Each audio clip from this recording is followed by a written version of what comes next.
이동의 촉 시간입니다. 금요일 촉가이드 오창석 시사평론가와 함께합니다. 어서 오십시오. 네, 안녕하세요. 오창석입니다. 월요일부터 수도권 거리두기 4단계를 적용하기로 했는데 그만큼 확진자가 쏟아지기 때문이겠네요. 네, 사실은 이제 4차 대유행이라고 보시면 될 것 같고요. 사실 2020년 이제 대구 신천지발 대규모 집단 확진 사태 최대치가 이제 909명이었습니다. 그리고 이제 8.15 광복절 집회 이후에 소규모 있었다가 그리고 지난 12월에 1,240명 소폭 하향하고 있었던 상황이었는데 다시 최근 3일간 1,168명, 1,227명, 1,236명에 달하면서 최근 7일 국내 평균 확진자 수가 910.7명입니다. 이게 6개월 만에 900명을 돌파한 사례라고 하는데요. 지금 현재까지 일주일 평균을 냈기 때문에 1,000명대는 3일치만 들어갔는데 마치 1,000명치가 조금만 더 지속된다고 할 경우에는 아마 역대 최고치를 갱신할 수도 있다라는 생각이 들면서 방역당국에서도 바짝 이제 옥죄고 있다라고 보면 될 것 같습니다. 오늘도 현 시각 656명이니까 이 추세대로라면 또 1,000명이 넘어가는데 내일 되면요. 이 거리두기만 그런데 이렇게 해가지고 효과가 있겠느냐. 네. 지금 뭐 벌써 거리두기 자꾸 강화하는 거는 1년 반째 아닙니까? 그렇죠. 예. 나아지는 거 별로 없고 결국은 이 거리두기만 계속해서 고집할 게 아니고 방역당국도 새로운 걸 한번 생각해 볼 때가 되지 않았느냐. 어떤 방식? 뭐 제일 중요한 건 백신이죠. 네. 백신 수급 문제인데 백신 수급도 지금 백신 접종률이 가파르게 올라가다가 지금 정체잖아요. 네. 뭐 정체 있는 거 뭐 그런 것도 한번 뭐 모두 정부의 총 역량을 동원해서라도 근데 이렇게 거리두기만 계속해서 강화한다. 뭐 사실상 셧다운인데 네. 2주 동안 이렇게 해서 만일 안 잡히면은 또 2주 또 연장합니까? 지금 뭐 오창석 평론가도 알겠지만은 5인 이상 집합 금지 원래 네. 3단계에 없었던 거였거든요. 네. 근데 그걸 가지고 와서 2주 한 게 지금 6개월 넘어가잖아요. 작년 11월부터 사실상 그 체제가 그대로 온 거죠. 네. 네. 그럼 바뀐 건 없고 그러면은 뭐 또 이렇게 4단계 사실상 셧다운해서 자영업자들은 또 이제는 어떡합니까? 지금 소급 적용 없는 손실보상법 통과시킨다고 시끄러웠고 전국민 재난지원금도 못 준다 80%만 주겠다 이런 상황에서 네. 그러면은 또 2주간 셧다운이기 때문에 그럼 자영업자들 더 많은 보상을 해줘야 되는데 전국민 못하고 80% 한다는 건 결국은 돈이 없어서 못한다는 거 아니에요? 네. 그럼 어떤 돈으로 또 이렇게 줄 것인가? 뭐 정부도 답답한 마음이 있겠습니다만은 국민들도 또 자영업자들도 너무 답답한 마음이 좀 있을 것 같습니다. 네, 실제로 이제 백신에 대해서 빨리 수급을 해야 되는데 현재로서는 이제 1차 접종 기준으로 접종률이 30.2%입니다. 그리고 접종 완료된 사람들이 11% 합쳐서 이제 총 2,116만 명 정도가 접종을 하게 됐는데 앞으로 지금 뭐 이스라엘 분이 이제 들어온다고 하더라도 2%가 크게 달라지진 않고요. 그렇죠. 뭐 70만 명분이니까요. 네, 크게 달라지지 않는데 앞으로 백신 문제가 어떻게 조금 더 정리가 될 것인지 결과적으로는 지금 50% 60% 정도를 넘겨야 이 상황이 조금 더 호전이 될 텐데 당분간은 백신 수급이 좀 쉽진 않아 보이고 예. 결국에는 이제 자영업자만 옥죄는 이 상황으로 가지 않나라는 생각이 좀 들어서 좀 가슴이 아프고 프로야구의 그 NC 다이노스 선수단 2명이 이제 확진되면서 NC 다이노스와 이제 키움 히어로즈의 야구 경기는 즉시 취소가 됐고요. 이전 경기단이었던 두산 베어스 선수도 전원 이제 검사하기로 했다. 그리고 두산과 LG 경기도 취소가 됐다 하는 걸 보면은 지금 이제 이 확진이 그냥 일반 시민 속뿐만이 아니라 여러 곳에 지금 퍼져 나가고 있다는 걸 느낄 수 있었습니다. 예. 자, 근데 뭐 상황은 어쨌든 이렇게 안 좋은 상황으로 가고 있기 때문에 재난지원금 지급 논의는 뭐 스톱될 수밖에 없습니다. 지금 이제 뭐 돈을 만약에 예산이 된다 하더라도 그렇습니다. 지급한다고 해서 풀 수 있는 상황은 아니거든요. 네. 그래서 뭐 80%니 또 오늘은 84% 얘기 나왔는데 이해할 수 없는데 4%는 또 어떻게 해서 플러스 알파가 되는지 모르겠습니다만 어쨌든 지금 현실적으로는 재난지원금 지급은 조금 더 두고 봐야 된다. 그렇다면 원래 이제 7, 8월에 지급해가지고 소비 진작 효과를 누리려고 그랬잖아요. 네. 근데 이제 불가능하면 그러면 명절 전 추석 전에 지급하는 게 맞다. 예. 그러면 추석 전에 코로나가 좀 좋아지지 않겠나. 그걸 생각했을 때는 그러면 그때는 100%를 다시 한번 생각해 봐야 된다. 전국민 재난지원 말 그대로 전국민 재난지원금이니까 네, 위로 맞습니다. 차원에서라도 혹은 소비 진작 차원에서도 100%를 당정청이 다시 한번 머리를 맞대야 되지 않겠느냐. 이게 뭐 80% 전이 100% 전이 이것 때문에 너무 끊임없는 논쟁이 있었잖아요. 네, 맞습니다. 혼란과. 근데 이게 처음이 아니고 1차 때부터 계속 똑같은 논쟁을 했었거든요. 근데 네. 이런 것도 정책적 피로감을 줄 수 있기 때문에 다음 뭐 결정한다면은 논쟁 없이 한 번에 끝이 났으면 좋겠습니다. 이게 사실 이제 이 부분에 대해서 제 주변에 이제 직장인 친구들 이야기를 좀 많이 들어볼 필요가 있는데 내가 안 받아도 된다라고 얘기하는 친구들도 직장인들도 어떤 얘기를 하냐면 80% 줄 거면 80% 주고 그리고 신혼부부 합쳐서 뭐 연봉 합계 1억인 사람도 주고 이런 식으로 분류할 거면 그냥 다 주는 게 행정비용적으로도 훨씬 더 낫지 않냐. 왜 이렇게 계속해서 엇박자를 내고 있느냐. 이게 더 못 믿겠다라고 얘기를 많이 하기 때문에 지금 7월 둘째 주 만약 2주간 방역을 잘 막아서 8월부터 좀 호전된다면 9월 셋째 주에 추석이 있는데 그 전주에 만약에 지급이 목표라면 전 국민 재난지원금을 그냥 전 국민이란 단어 걸맞게 보편 지급을 하는 것이 맞다라고 생각합니다. 예. 네, 이제 민주당 이야기로 좀 넘어가도록 하겠습니다. 민주당 대선 예비 경선 오늘 이제 TV조선이라는 프로그램에서 진행을 했었는데 마지막 토론이었어요. 그러니까 예비 경선을 거치는 마지막 TV 토론이었고 오늘부터 사흘간 국민당원 여론조사를 시작을 했습니다. 여기에서 이제 이낙연 의원 같은 경우는 이재명 후보에게 이제 강한 공격을 퍼붓기 시작을 했습니다. 여기에 대해서 어떻게 얘기를 했냐면 이재명 지사는 말 바꾸기로 허상이 드러나는 윤석열 전 검찰총장의 사례를 보면서 이재명 후보와 겹쳐 생각하는 당원들이 꽤 많다. 기본소득에 대해 오락가락하는 한 말씀을 많다라고 이야기를 했습니다. 윤석열과 겹치다라는 것은 사실은 민주당 지지자들이 가장 좀 싫어하는 인물이기도 한데 여기에 대해서 이제 계속해서 공격을 했고 추미애 전 장관 같은 경우는 오히려 이제 이낙연 후보를 공격하는 이런 양상을 띠고 있습니다. 여기에 대해서는 공격이 결국은 이낙연 의원은 1등을 잡아야 되는 입장인 것이고 추미애 전 장관은 조금 더 올라가고 싶어하는 상황이고 예. 네, 그렇게 보면 될까요? 그런데 네거티브 하는 사람은 선거에서 이기지 못합니다. 역대 선거가 그걸 다 입증해 줬거든요. 예를 들어서 윤석열이랑 이재명이랑 비교했다. 네. 그 이낙연 지지하는 사람들은 박수 치지. 근데 지금 어쨌든 2등이잖아요. 네. 그러니까 이재명 지지하는 사람이라든가 혹은 다른 후보를 지지하는 사람 표를 끌고 와야 역전을 가능할 거 아닙니까? 네. 근데 내 지지층 듣기 좋은 말만 계속하면 거기서 정체지요. 그래서 네거티브는 항상 실패한다는 거예요. 그래서 오히려 추미애 후보의 작전이 전략적으로는 괜찮다 더. 네. 그래서 한번 결과를 한번 두고 오시기 바랍니다. 그 네. 박용진 후보가 상당히 센세이션을 불러일으켰었는데 네. 시간 가면은 그 지지율 빠질 겁니다. 왜냐하면 너무 이재명을 심하게 공격하고 있거든요. 그렇죠. 그게 이제 민주당 지지층에게 비호감을 쌓여요. 결국은 플러스 알파가 안 되는 겁니다. 네. 그래서 근데 그래서 추미애는 반대로 하잖아요. 네. 추미애 후보가 좀 올라갈 확률이 더 높다 지지율 상으로서는 그렇게 보여요. 막판까지 그럼 컷오프를 제외하고 예비 경선 마지막까지 추미애 전 장관이 2위를 노려볼 수도 있는 상황이 됐다라고 보십니까? 아니면은 지금 현재로서는 상황이 사실은 이제 빅3였는데 예. 정세균 전 총리의 지지율이 사실 가파르게 빠지면서 추미애 전 장관이 그 공백을 메우고 있거든요. 그래서 그 추미애 전 장관 캠프에서는 2위를 노리고 있다 이런 얘기도 하고 있는데 근데 사실상 2위까지는 좀 힘들고요. 네. 예. 근데 뭐 유의미한 숫자를 얻기를 바라겠죠. 네. 조금 좁히는. 뭐 일단 추미애 후보가 3위가 될 거는 아마 기정사실로 보이고요. 네. 2위와의 차이를 얼마나 줄이느냐 여기에 따라 관전 포인트가 있을 것 같습니다. 네, 결국 그래서 본선행 2위의 득표율에 이제 관심을 가지게 되는데 결선 투표가 일단 있기로 했잖아요. 결선 투표를 하기로 했기 때문에 만약에 1위가 과반을 득표를 하지 못한 상황에서 2위가 위협적이라고 하면은 흔히 말하는 합종 연횡이 가능할까요? 민주당 내에서? 지금 합종연에는 정세균 후보하고 네. 이낙연 후보 정도만 가능한 이야기입니다. 두 사람만. 예, 다른 후보들은 반 이재명 연대를 한다든가 그런 걸 하지 않을 거예요.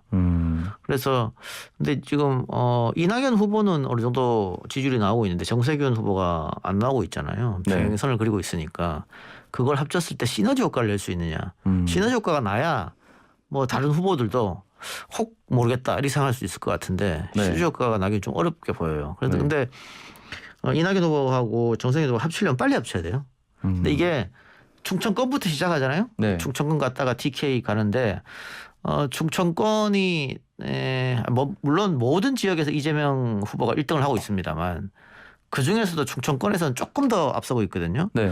그렇게 됐을 때 대세론으로 굳어질 수 있어요. 첫 판에서. 이제 뒤집을 수 없는 게임이 돼버린다. 그렇죠. 네. 그렇게 되면 뭐 사표 방지 심리가 모든 사람들 장악하기 때문에 네. 이재명으로 몰릴 가능성도 있다. 그래서 단일화를 하려면 빨리 해야 된다. 근데 지금 컷오프하면 6명 주자잖아요. 네. 이 6명 주자가 전국 순회 경선을 돌 때마다 이제 포기하는 사람들이 생길 거란 말이죠. 중간에 들어가는 사람들이 그렇죠. 생기죠. 생기죠. 그렇게 돼서 4명, 3명 뭐 이렇게 줄어들면 또 경선이 오히려 그걸로 또 역동적일 수도 있어요. 알겠습니다. 이 부분은 이제 전국을 도는 마지막까지 조금 더 지켜봐야 될 것 같다라는 말씀해 주셨습니다. 다음 이슈로 좀 넘어가도록 하겠습니다. 윤석열 전 총장이 이제 행보를 더욱 더 크게 하고 있다라고 볼 수가 있는데 오늘 이제 경향신문과의 인터뷰 기사가 이제 공개가 됐습니다. 이 내용은 지난 7일 윤석열 전 총장과 한 5시간 가량 인터뷰를 하고 기사화해서 9일 오전부터 여러 편으로 나누어서 이제 독자들에게 공개하겠다라고 했는데 처음 얘기가 나왔었던 것이 이제 추미애 전 장관에 대해서 또 각을 세운 적이 있습니다. 추미애 전 장관에 대해서 이제 검찰에 대해서 뭘 아느냐. 그러니까 이 부분은 윤석열 사단이라는 것이 검찰 내에 있었고 이런 마치 하나회 같은 것이다. 라고 얘기를 했고 윤석열 전 총장이 이제 지면 기사로 여기에 대해서 검찰에 대해서 뭘 알고 있는 거냐. 라고 이제 강하게 비판을 했단 말이죠. 이 부분이 윤석열 전 총장에게는 어떻게 플러스 요인이 될까요? 아니면 의도적인 때리기일까요? 아니 뭐 어쨌든 뭐 본인이 등판을 하기로 했으니까 언론하고 인터뷰하고 뭐 접촉을 늘리는 거는 맞고 추윤 갈등이라고 불렀죠. 네. 그때는 추미애가 어떤 행동 액션을 취할 때마다 윤석열 지지율 올라갔습니다. 네. 아마 그걸 잊지 못했던 것 같은데 그때는 추미애가 권력을 갖고 있었잖아요. 네. 지금은 아무것도 없잖아요. 지금 뭐 여권에서 3위를 달리고 있다고 합니다만 의원이 몇 명가 있습니까? 그 캠프에 추미애 캠프에. 이재명, 이낙연, 정세균 캠프에 다 가 있고 네. 김두관 캠프에 다 가 있지 추미애 캠프에는 아무도 안 갔어요. 그만큼 권력이 없어요 지금. 네. 국민에서 그거 압니다. 근데 권력이 없는 추미애에게 각을 세우면 윤석열이 올라가겠습니까? 과거에는 권력이 있는 사람한테 탄압받았던 이미지가 있으면 올라갔지.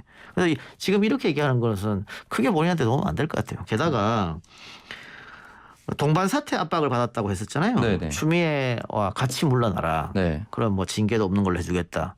대통령 후보로 나올 정도의 분이라면 누군지 밝혀야 됩니다. 만약에 이렇게 이것이 진실이라면 누가 나에게 이 얘기를 했는지 이름을 검명해야 한다. 그럼요. 해야죠. 아니면 이거 자체로 논쟁이 되고 논란이 될 수 있어요. 네.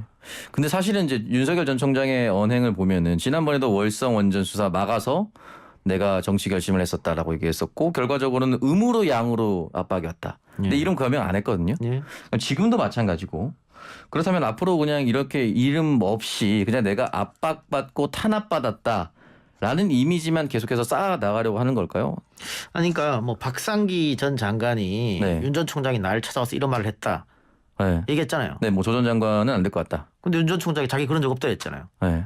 이름을 콕 박아서 그랬다고 했는데 본인이 그런 적 없다고 그랬고 김우겸 의원이 뭐 그런 이런저런 말을 청와대 와서 했다. 그것도 자기는 그렇게 말한 적 없다 했잖아요. 네. 그러니까 이름을 콕 찍어서 그랬다고 하는 사람이 있는데도 불구하고 본인은 그런 적이 없다고 하는데 본인은 이렇게 누가 말했는지 말 안 하고 밝히지 않고 이런 걸 있었다라고 하면 그 자체로 좀 논란이 될 거 아닙니까? 밝히는 게 좋아요 이런 거는. 네, 그러고 보니까 김의겸 열린민주당의 김의겸 의원 같은 경우는 이제 사모펀드 뇌사설이 있었다라고 이제 콕 집어서 얘기를 했고 윤석열 전 총장은 여기서 대해서도 또 그런 얘기는 없는 얘기다. 그러니까요. 근데 왜냐하면은 이게 청와대 소위 말해서 정식 라인이 가서 이야기했을 수도 있는 거고 그게 아니고 뭐 비공식 라인인데 그 사람이 본인의 어떤 의견으로 본인의 생각만으로 가서 얘기할 수도 있는 거잖아요. 그러고 나서 뭐 액션이 오면 본인이 나중에 정식 라인으로 가서 보고한다든가 그럴 수도 있는 거잖아요. 그런 걸 수 있기 때문에 공식 라인인지 비공식 라인인지 혹은 지인인지 그럼 밝힐 필요가 있죠. 이 정도로 언론에 대통령 하겠다는 사람이기 때문에 언론에 이 정도로 인터뷰하면 누군가 밝히는 게 중요한 겁니다.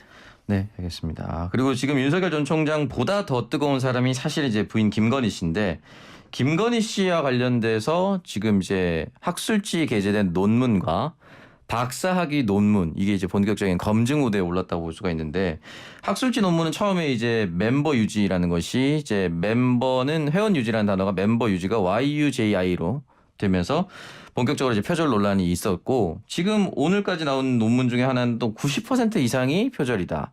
박사학위도 40% 이상이 표절이다. 이 퍼센트제이지는 이제 결국은 카피킬러라고 하는 표절 검증 프로그램에 나오는 것인데 더불어민주당 장경태 의원 같은 경우는 요즘은 논문에 대한 이 부분이 굉장히 검증이 촘촘해져서 5% 이상만 넘어도 이제 표절로 분류하는 경우가 많아서 꼼꼼히 다시 따져본다. 뭐 이런 식으로 얘기를 하는데 지금까지 이 부인 김건희 씨에 대한 논란이 계속 이어짐에도 불구하고 윤석열 전 총장은 이건 대학이 자율적으로 학술적 판단을 내린 것이다라고 이제 약간 회피를 하고 있거든요. 이 부분에 대해서 계속 회피를 하는 것이 전략적인 것인지 아니면 진짜 억울하다고 생각을 하는 것인지 또 이 부분이 표절이 맞다고 하면 윤석열 전 총장한테 좀 큰 영향을 미칠 것인지 좀 궁금합니다. 그러니까 뭐 장모가 구속됐을 때도 뭐 비슷한 얘기 했죠. 네. 그러니까 나랑 상관없다 뭐 이런 얘기 같은데 뭐 조국 전 장관 때랑 비교를 안 할 수가 없죠. 그 딸이 무슨 어느 학교에 뭐 어떻게 됐다. 그래서 뭐 학교가 뭐가 다 압수수색한 거 아닙니까? 근데 이거 학교가 알아서 할 일이다. 이렇게 하면 좀 무책임한 발언 같긴 합니다만은 그거는 뭐 국민이 판단해 주겠죠. 그리고 국민의힘에서 뭐 성일종 의원 같은 경우에 김건희 논문 논란 장관 하는 것도 아니잖냐. 그런 말이 과연 국민을 어떻게 먹힐까요? 이거는 글쎄 보호해 주는 것 같지는 않는데. 근데 지금 국민대 연구진실성 센터에서 상당히 좀 깊게 파고 있는 것 같은데. 네. 뭐 굉장히 또 시끄러울 수밖에 없다. 근데 그럼 이것만 있는 게 아니잖아요. 근데 김건희 씨 문제는. 네, 그렇죠. 뭐 그 양모 검사하고 외국에 갔냐 안 갔냐. 뭐 출입국 관리 뭐 그런 문제도 있고 도이치모터스 사건도 있고. 네. 그러니까 이 논문 표절 문제가 시간이 지나서 사람들이 계속 잊혀진다고 하더라도 새로운 것들이 지금 대기하고 있기 때문에 윤 전 총장이 그럴 때마다 그러면 계속해서 뭐 어떻게 스탠스를 취할지 그래서 잘 모르겠습니다. 악재는 좀 윤 전 총장 측으로 남아 있다고 보입니다. 네, 그래서 이 부분에 대해서는 계속해서 이제 해명을 해 나가고 방어를 해 나가야 될 텐데 이런 와중에 이제 이준석 국민의힘 대표 지난 6일 만났다라고 이야기를 합니다. 결국 이 부분에 있어서는 뭐 인사치레 정도 했을 수도 있고 아니면 더 깊은 뭐 입당 관련된 문제 또는 대선 일정과 관련된 이야기를 나눴을 수도 있다라고 추정을 할 수가 있는데 그러면 지금 이준석 대표의 주요 발언들을 살펴보면 국민의힘 대선 예비 경선이 시작이 되면 그 전까지는 그래도 윤석열 전 총장이 들어와서 함께 레이스를 펼칠 것이다라고 이야기를 하고 있는데 실제로 그렇게 될까요? 뭐 그건 알 수가 없죠. 알 수가 없는데 윤 전 총장이 악재가 지금 많이 아직도 있잖아요. 네. 몇 개 남아 있고 허들을 넘어야 되는 거고 어제도 말씀드렸습니다만 뭐 마스크의 탄소 중심이라든가 네. 어처구니 없는 실수잖아요. 그렇죠. 사실 보통 그렇게 잘못 프린팅되면 보좌진들이 안 씌웁니다. 그 마스크를. 그러니까요. 네. 그러니까 그걸 보고 이상하게 생각한 보좌진이 아무도 없었다는 거잖아요. 게다가 뭐 안철수 대표랑 식당에서 만나고 나왔을 때 답변하지 마십시오. 잡합니다. 이런 것들. 그래서 굉장히 충격적인 거였죠. 그거는. 그 당에 들어가면 그런 일이 있을까요? 당에 들어가면 그런 일이 없어요. 근데 지금 당 밖에 있으니까 캠프가 제대로 안 돌아가고 공보 라인이나 정무 라인이 부족하기 때문에 이런 일이 벌어지니까 그런 실수를 막기 위해서라도 당에 들어가야 됩니다. 그러니까 이런 실수가 잦아지면 국민들은 이 급조된 지도자구나. 준비된 지도자가 아니라 그렇게 생각할 수밖에 없거든요. 네. 그러니까 이건 저뿐만이 아니고 정치 전문가들이 다 한 목소리로 얘기하는 거잖아요. 빨리 입당해야 된다. 빨리 들어가야 된다고. 네. 근데 무엇 때문에 저렇게 망설이는지 잘 모르겠어요. 아마 본인이 입당했을 경우에 본인이 불쏘시개로 이용당하다가 끝나버리거나 나의 세력이 없어서 그냥 빠르게 와해될 것 같은 그런 두려움이 있어서 못 들어가고 있는 게 아닐까요? 근데 밖에 있으면서 본인의 효용 가치가 있다고 하는 것은 지지율이 지금처럼 유지될 때입니다. 그렇죠. 근데 지지율이라는 것은 한 번 빠지면 굉장히 무섭게 빠져버리거든요. 이낙연 후보 1등이었잖아요. 40% 지지율. 그렇었죠. 사실 철옹성이었습니다. 근데 한 번에 빠졌단 말이에요. 그럴 수가 있어요. 지지율이라는 것은. 신기루 같은 거예요. 지난 대통령 선거 직전 한번 생각해 보십시오. 탄핵 직전에 김무성 의원 1등이었어요. 아, 맞습니다. 근데 네. 결국은 후보도 못 나갔습니다. 그전에는 박원순 시장이 1등이었어요. 결국 본선에 못 나갔잖아요. 그렇죠. 그러니까 그렇게 봤을 때는 지금의 지지율이 유지된다는 보장이 없어요. 없으니까 빨리 들어가서 당의 보호를 받고 전문가들의 코칭을 받고 그러니까 어쨌든 윤 전 총장은 뭐 평생을 공부만 했고 법 전공했고 수사하고 처벌하고 이런 것만 했잖아요. 네. 근데 뭐 3개월, 4개월 만에 갑자기 정치 전문가, 외교 전문가, 뭐 통일 전문가, 뭐 그럴 수는 없는 거 아니겠어요? 그러니까 좀 당으로 들어가서 집중적인 훈련을 받을 필요가 있지 않느냐 그런 생각이 듭니다. 자, 그리고 김건희 씨 논문 이야기는 조금 있다가 오늘의 키워드에서 오마이뉴스 박정호 기자와 함께 자세히 풀어보겠습니다. 오창석 평론가와 오늘 이동의 촉 이야기는 여기까지 하고 마무리하겠습니다. 지금까지 촉가이드 오창석 시사평론가였습니다. 수고하셨습니다. 네, 감사합니다.